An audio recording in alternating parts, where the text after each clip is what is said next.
खुदा बाप और बेटे और रूहुल कुद्दस के नाम से आप सबकी सलामती हो। आपका अपना खादम Matthew Saroya, New England USA से। प्रोग्राम अक्खर। आज का अनवान है बुलाहट।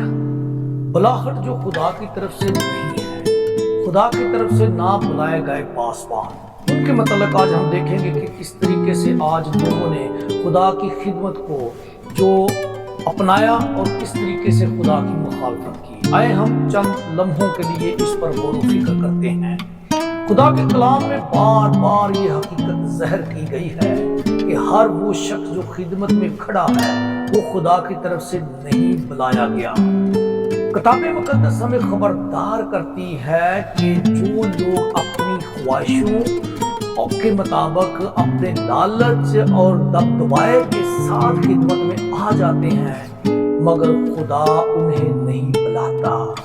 इसके 34 बाब में झूठे चरवाहों पर खुदा का एक फैसला है।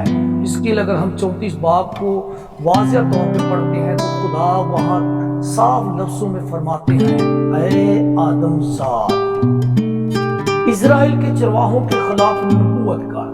वो अपनी परवरिश करते हैं ना कि रेड़ों की यानी भेड़ों की। इसकी 34 उसकी 2 याद।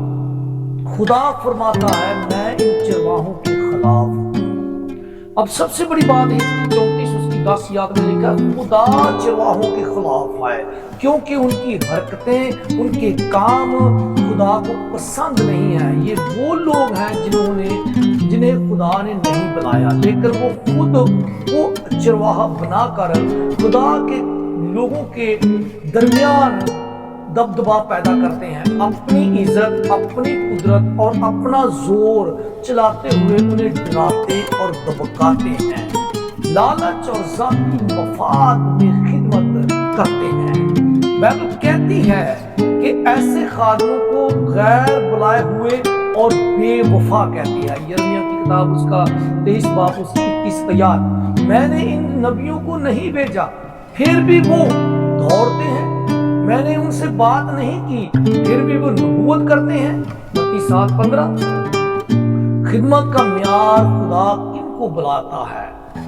असल बुलाहट में 3 निशानदाइयां हो सकती हैं, जैसे कि मिसाल के तौर पे खादम दिल से भेड़ों के लिए राकब हो।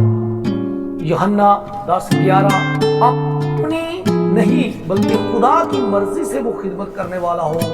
मत्ती 26:39 भेड़ों को उठाता और जोड़ता और जख्मों पर मलहम पट्टी करने वाला हो।